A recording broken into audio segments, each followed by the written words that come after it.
यीशु मसीह के जिंदा खूबसूरत और नहायत बाबरकत नाम में सबको सलाम। आइए खुदा की सूर में आगे बढ़े। खुदा की सूरी में खुदा की सिताइश के दौरान कितने लोग अपने आप को फ्रेश फील कर रहे हैं। Praise God, hallelujah. और ये बड़ा अच्छा वक्त होता है जब आप तारीफ करते हैं। हालेलुया। क्या करते हैं? मगन हो जाया करें तारीफ में,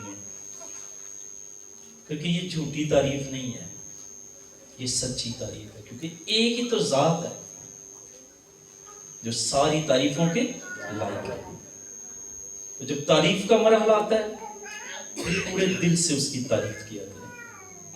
आप यकीन करें कि ये तारीफ के जो लम्हे होते हैं, अगर हम पूरा मन इसमें लगाते हैं तो इसके दौरान हमारे बदनों में मौजा शुरू हो जाते हैं।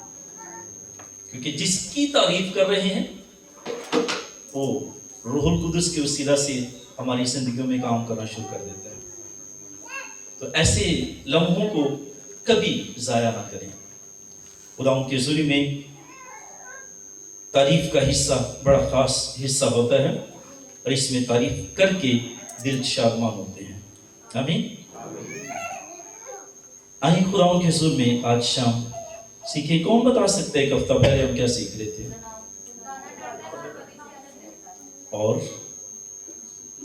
और भी कुछ सीख रहे थे?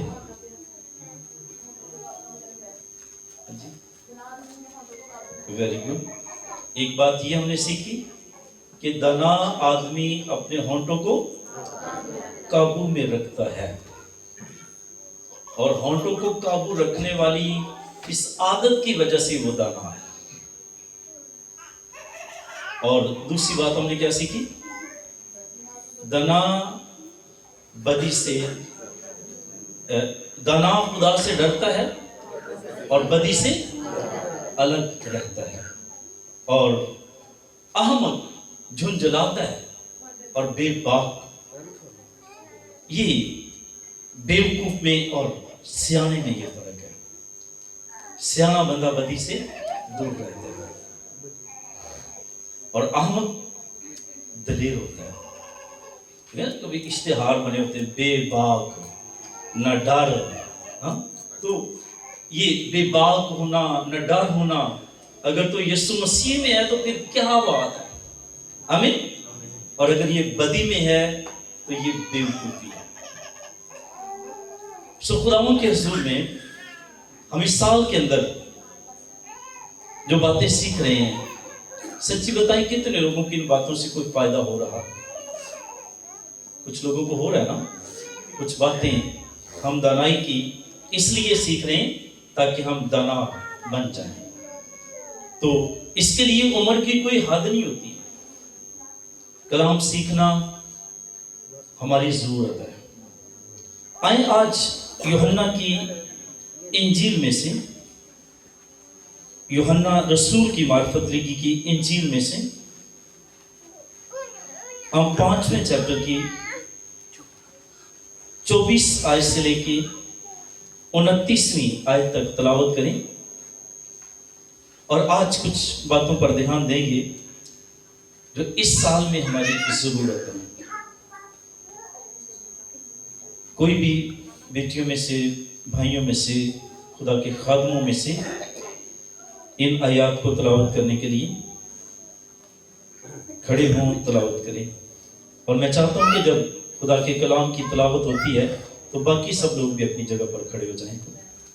खुदा के कलाम की ताज़ीम के लिए बाकी सब लोग भी खड़े हों, सब सामने आ जाएंगे तलावत करने के लिए, और बाकी सब लोग कलाम की इज्जत के लिए खड़े होंगे ताकि हम आइए खुदा उनके जिंदा ला तब्दील मुकद्दस कलाम में से यूहन्ना रसूल की मार्फत लिखी है जी, उसका 5 बाब और उसकी 24 आयत से शुरू करते हैं। मैं तुमसे सच कहता हूँ कि जो मेरा कलाम सुनता और मेरे भेजने का वाले का यकीन करता है हमेशा की जिंदगी उसकी है, और उस पर सजा का हुक्म नहीं होता बल्कि वो मौत से निकलकर जिंदगी में दाखिल हो गया है। मैं तुमसे सच कहता हूँ कि वो वक्त आता है बल्कि अभी है कि मुर्दे खुदा के बेटे की आवाज सुनेंगे और जो सुनेंगे वो जिएंगे। क्योंकि जिस तरह बाप अपने आप में जिंदगी रखता है, उसी तरह उसने बेटे को भी ये बख्शा कि अपने आप में जिंदगी रखे, बल्कि उसे अदालत करने का भी इख्तियार बख्शा, इसलिए कि वो आदम ज़ाद है। इससे तवज्जो न करो, क्योंकि वो वक्त आता है कि जितने कब्रों में है उसकी आवाज सुनकर निकलेंगे, जिन्होंने नेकी की है जिंदगी की क़यामत के वास्ते, और जिन्होंने बदी की है सजा की क़यामत के वास्ते। खुदा उनका जिंदा और मुकद्दस कलाम पढ़ा जाना हम सब के लिए बाइस से बरकत हो। आमीन। शुक्रिया, सब तशरीफ रखें।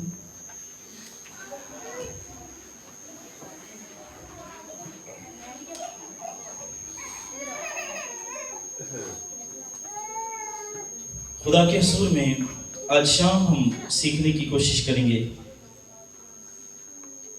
कि खुदा का कलाम, यीशु मसीह की बातें,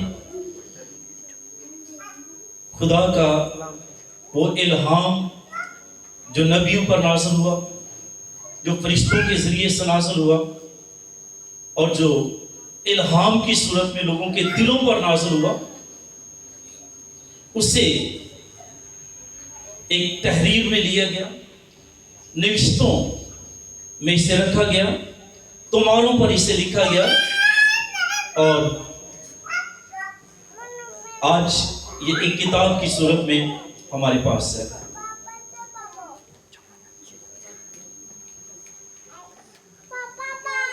सीखना जरूरी है। कई दफा अपनी जिंदगी में कलाम को इग्नोर करते हैं, कलाम को नजरअंदाज करते हैं। इसकी रीजन क्या है? क्योंकि हम ये नहीं समझ पाते कि ये कलाम दरअसल किसका कलाम है और ये कलाम दरअसल में है क्या। तो हम नजरअंदाज करते हैं,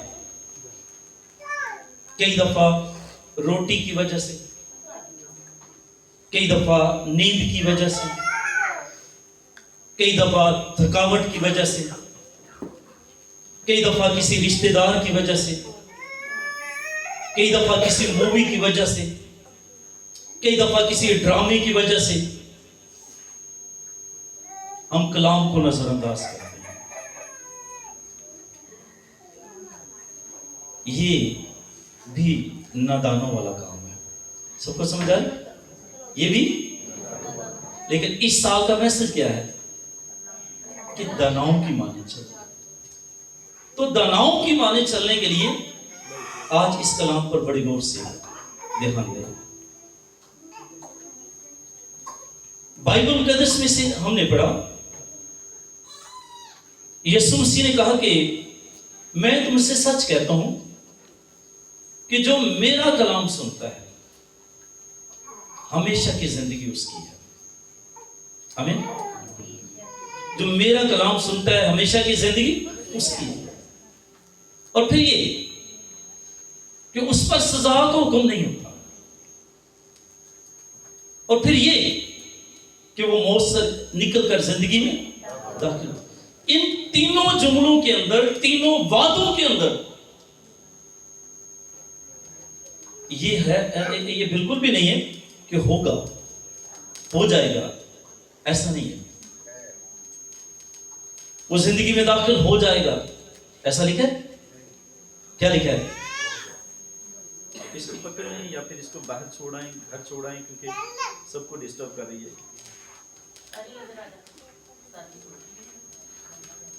इसको भी पकड़ लें।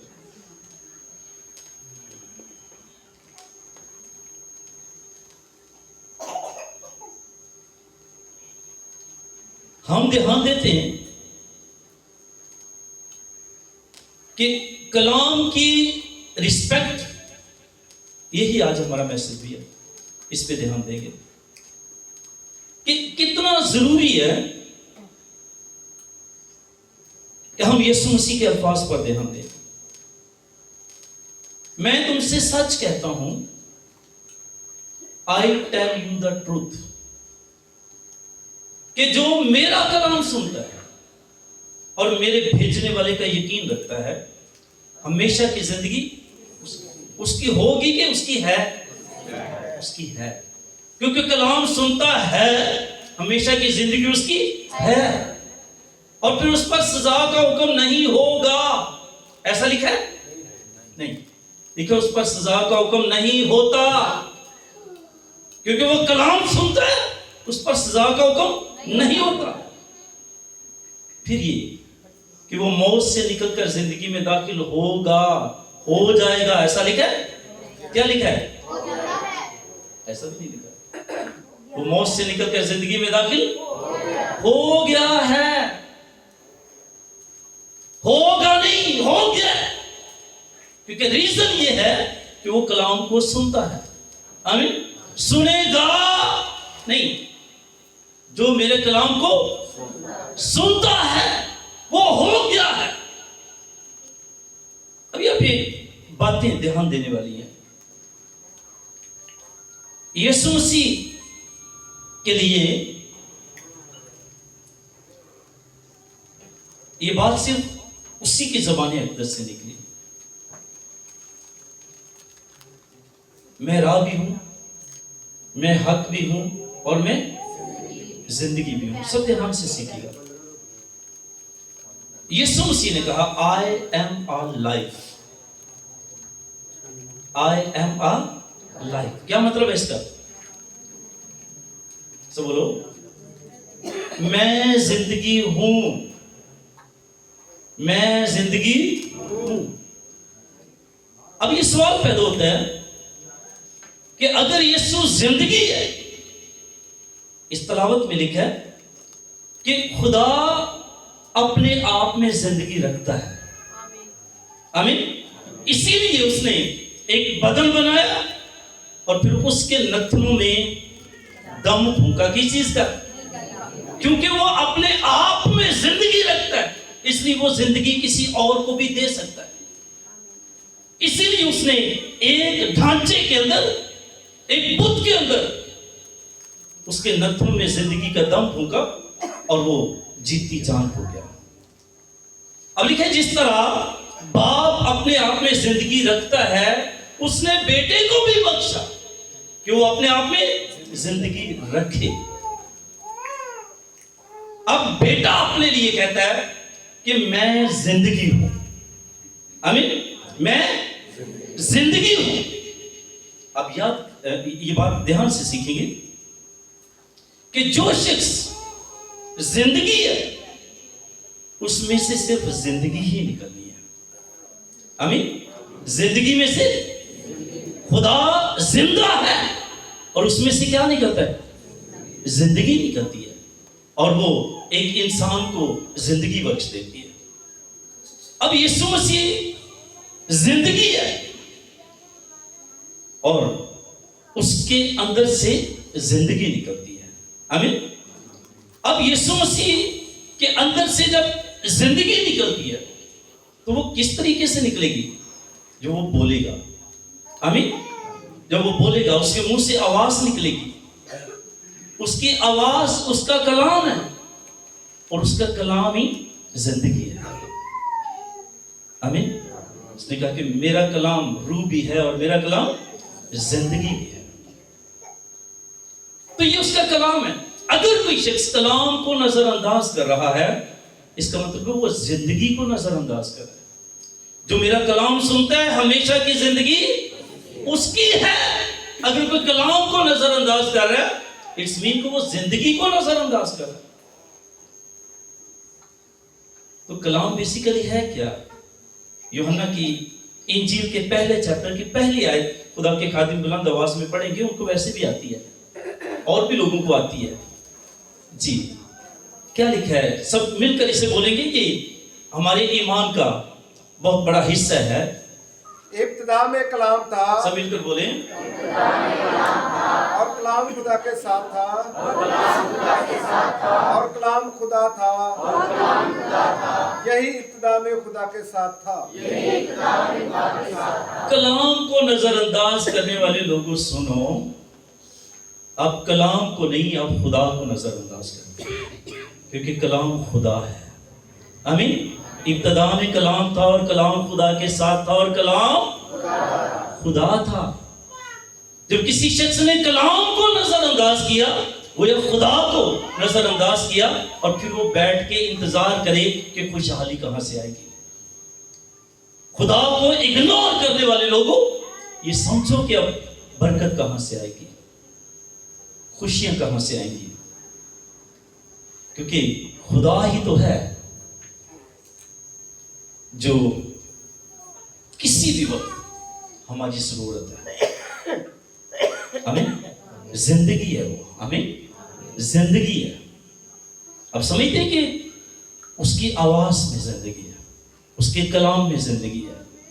ये नाइन शहर की बेवा का बेटा है ना, यहां पे क्या पढ़ा, इससे तो अजब ना करो,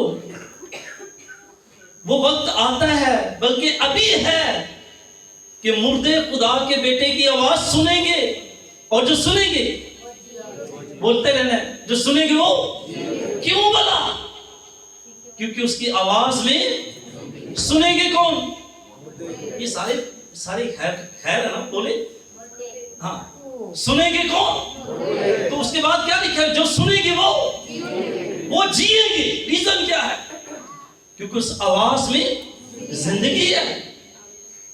आज क्यों हम मुर्दा जिंदगियों के साथ जी रहे हैं, क्योंकि हम कलाम को नजरअंदाज करते हैं, हर चीज पे वक्त दे रहे हैं, लेकिन कलाम पे वक्त नहीं दे रहे। ये कितना जरूरी है कि हम इस बात को अंडरस्टैंड करें। ये नाइन शहर का की बेवा का बेटा ना, जब वो लेके आ रहे हैं तो क्या हालत है उसकी, इज नॉट मोर, वो मर चुका हुआ है, वो नहीं है, इज डेड। लेकिन जब भी मेरे और आपके यीशु मसीह की आवाज उसके कानों में गई है, मुर्दे उसकी आवाज सुनेंगे, और जो सुनेंगे वो जिएंगे। आप मुझे बताएं, जब उसने कहा ऐ जवान उठ, बताएं वो लड़का उठ के बैठा कि नहीं। हालेलुया। ये वो आवाज है जिसको हम नजरअंदाज करते हैं। हमारी मुर्दा जिंदगियां, मुर्दा हालात, मुर्दा खुशियां, हर चीज जी उठती है जब उसका कलाम हमारी जिंदगियों में आता है। और कलाम ही वो चीज है जिसको हम लगातार नजरअंदाज करते हैं। इसलिए खुशियां मुर्दा है, बरकत मुर्दा है, कोई चीज भी जिंदा नजर नहीं आती, क्योंकि जिंदा कलाम जिंदगी बख्शता है। आमीन।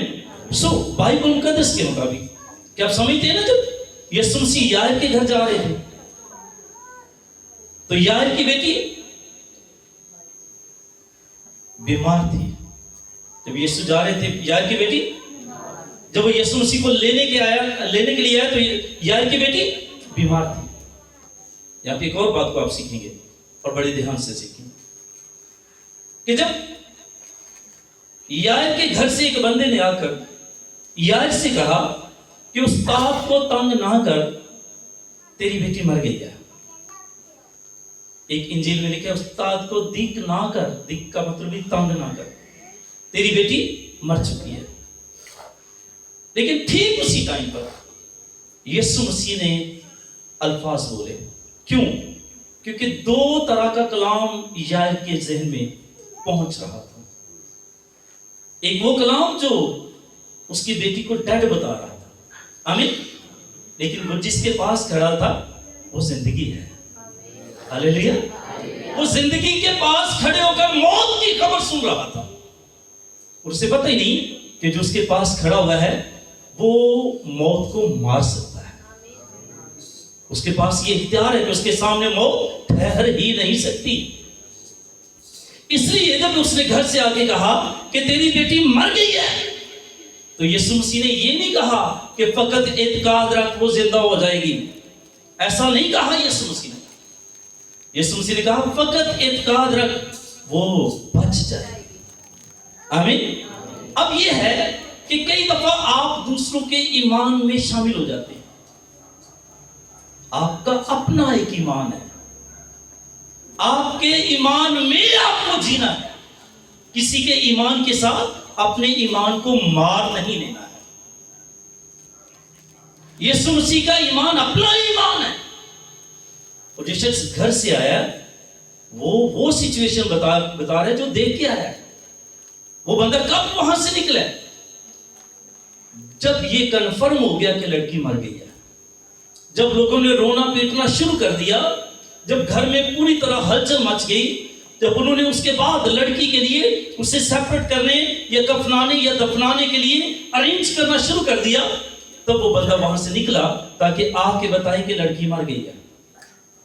अगर यीशु मसीह यायर को ये कहें कि तेरी लड़की जिंदा हो जाएगी, तो यहाँ पे यायर की उम्मीद टूट जाएगी, क्योंकि जिंदा मरने के बाद जिंदा होना ये उस वक्त के लिहाज से बिल्कुल इम्पॉसिबल काम था। लेकिन यायर तो जब घर से आया, वो तो लड़की को बीमार छोड़ के आया, तो यीशु मसीह ने उसको उसी जगह पे रखा है। आमीन। उसके ईमान को डावाडोल, उसके जहन को बीमारी से मौत में तब्दील नहीं होने दिया। उसने कहा तेरी बेटी मर गई है, लेकिन उसने कहा कि वो बच जाएगी। बस तू इत्काद रख, तू जहन में रख कि वो बीमार है, वो बच जाएगी। तो ये मत सोच कि वो मर गई है।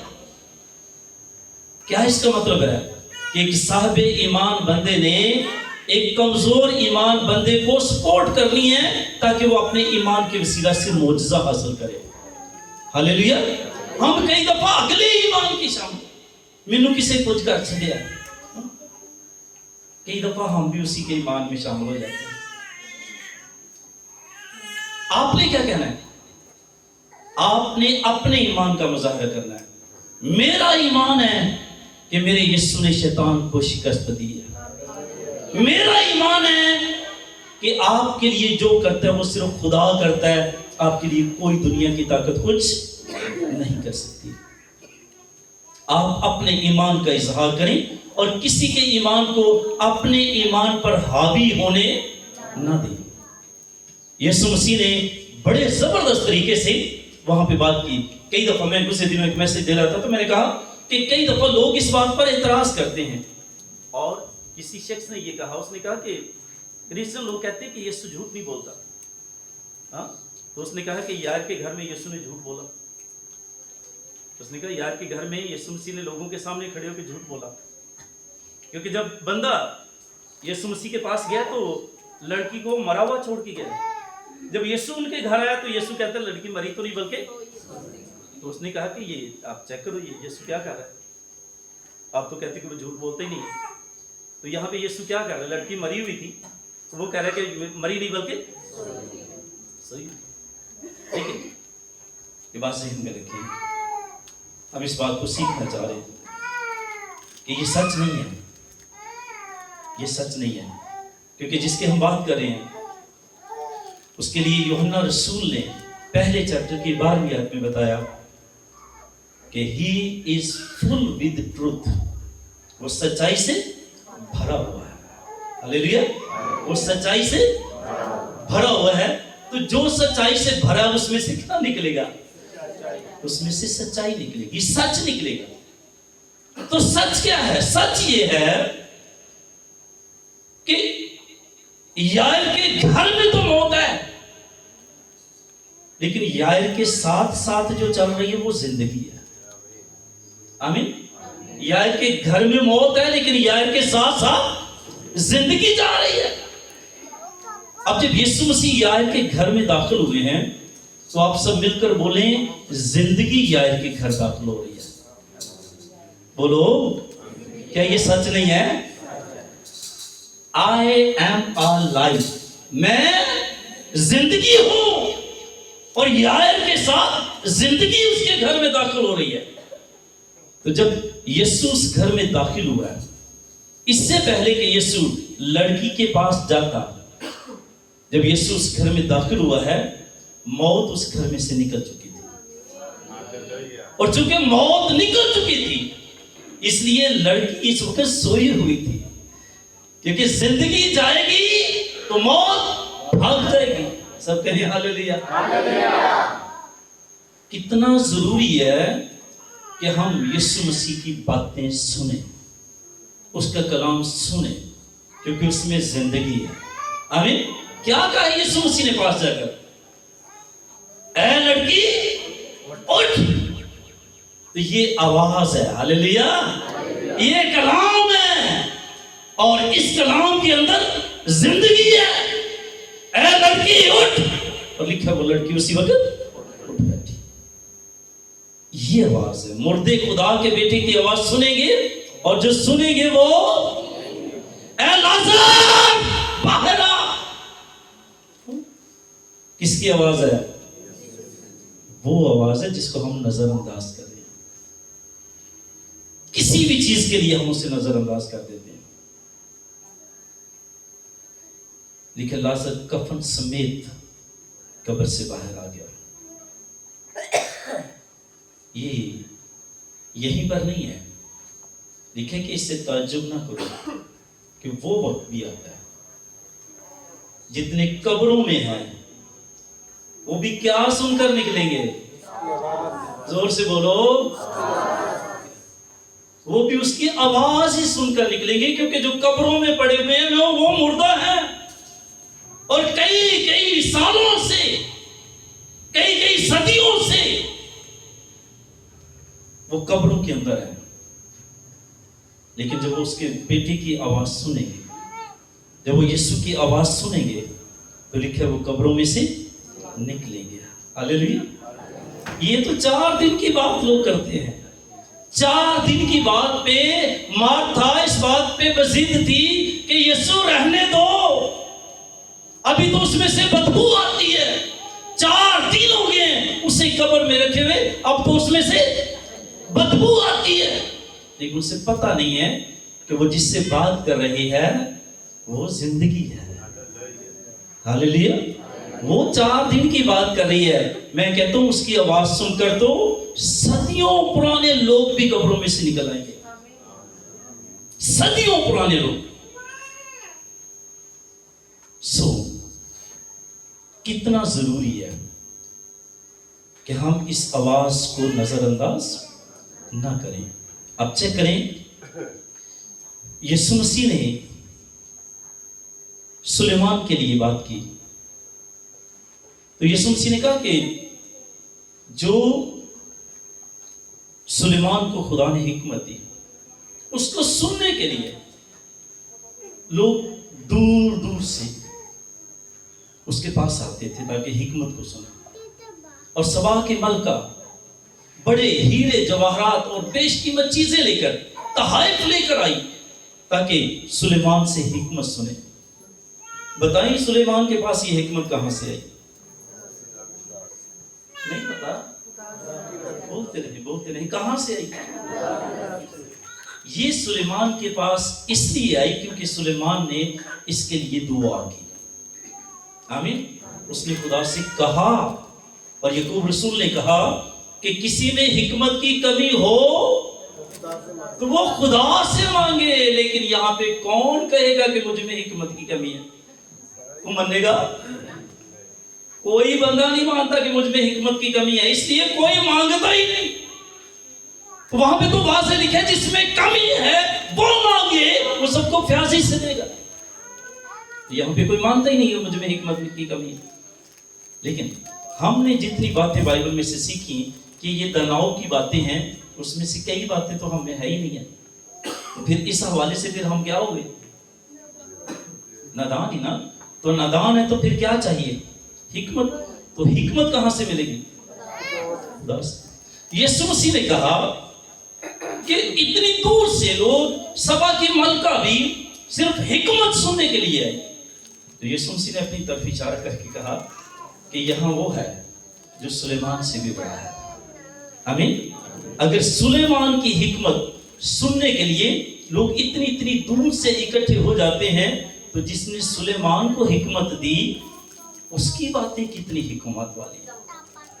आमीन। तो हम सुलेमान की बातों को नजरअंदाज नहीं करते, हम सुलेमान को हिकमत देने वाले की बातें नजरअंदाज कर जाते हैं। कितना जरूरी है कि हम अपनी जिंदगी के अंदर, आज वक्त है, कल का कोई पता नहीं है। मैंने एक गीत लिखा था, कल का है क्या भरोसा, कल आए या ना आए। ये हम सब की जिंदगियों के लिए इक्वल बात है। मैं आज एलसबी वहां पे जाने वाले थे, लेकिन लेट हुए इसलिए नहीं पहुंच सके। मैं वहां पे कल परसों जनाजे में था। तो लड़का यंग है, 2 उसके बच्चे हैं। तो शाम 8 बजे तक भी उनके घर में ये इल्म नहीं था कि आज उनके घर में कुछ होने वाला है। उससे 1 हफ्ता पहले उसी लड़के का ताया अबू, उसकी डेथ हुई, और वो शख्स भी 1 दिन पहले वो चर्च में था और बाबूजी से बात कर रहा, बाबूजी से कह रहा कि बाबूजी संडे की इबादत जड़ी ना वो मैं शुक्रगुजारी दी करवानी। मैं ਉਹਦੇ ਚ अपनी सारिया बेटियां ਨੂੰ बुलाया, सारे रिश्तेदारों ਨੂੰ बुलाया, ਤੇ ਉਹ चर्च ਚ ਅਸੀਂ ਵੱਡੀ इबादत करवानी है। और संडे वाले दिन उसकी मैयत पड़ी हुई थी और तमाम बेटियां और सारे रिश्तेदार वहां पर बैठे हुए थे। उसके इल्म में नहीं था कि जो मैं कह रहा हूं वो इबादत तो होगी, लेकिन मैं उसमें नहीं हूंगा, या हूंगा भी तो मैं सुन नहीं सकूंगा। कलाम तो होगा लेकिन मैं सुन नहीं सकूंगा। लोग हम तो सुना तो करेंगे लेकिन मैं खामोश रहूंगा। ये लड़का जिसकी डेथ हुई, ये एक उसको एक बीमारी थी जिसको मिर्गी कहते हैं। कई दफा मतलब उसकी जिंदगी में ऐसा होता था कि वो मिर्गी का दौरा पड़ता था। वो मिर्गी आप लोग सब जानते हैं कि चंद मिनट की बात होती है, उसके बाद बंदा रिलैक्स हो जाता है। तो हमेशा ही ऐसे होता था, जब कभी रूटीन नहीं थी, कभी कभी ऐसे होता था। तो जब मिर्गी पड़ती थी वो 2-4-5 मिनट के लिए वो थोड़ा अपने आप को टेढ़ा मेढ़ा करता, मुंह से झाग निकल आती, उसके बाद वो रिलैक्स हो जाता था। तो उस शाम भी उसको इसी तरह से एक मिर्गी का दौरा पड़ा, और उसके बाद फिर उसके साथ ऐसे ही हुआ। 4-5 मिनट के बाद वो फिर रिलैक्स हो गया। अब घर वालों को रूटीन से ये था कि ये 4-5 मिनट बाद रिलैक्स हो जाता है, तो इसलिए जैसे ही वो सीधा हुआ तो उन्होंने कहा चलो खुदावंद का शुक्र है ठीक हो गया, चलो थोड़ा रेस्ट करने दो। अब वहां पे बैठे बैठे किसी बंदे ने ये भी कहा कि चलो कोई गल नहीं, हम उठाओ उठा के बाओ सु, मतलब ये होंगे कि जिसम जरा कुटिया कटे होंगे जरा दबाओ तो वो, तो चलो उठा के बिठाओ। तो अब जब वो उठाने लगे हैं तो वो उसका दम निकल चुका हुआ था। उन्होंने उसे हॉस्पिटल में पहुंचाया, लेकिन हॉस्पिटल वालों ने कहा कि ये तो पहले से ही मर चुका हुआ है। जिंदगी किसी की लिखत पढ़त में नहीं है, जो जिंदगी हम जी रहे हैं, लेकिन जो जिंदगी की मैं बातें कर रहा हूं, देखिए जिसको हम नजरअंदाज करते हैं, उसने एक वक्त में शागिर्दों से खुद कहा कि बहुत सारे लोग मुझे छोड़ के चले जाते हैं, क्या तुम भी मुझे छोड़कर जाना चाहते?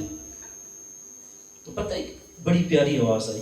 वो आवाज ये थी कि यीशु जिंदगी की बातें तो तेरे पास है, फिर हम कहां जाएं?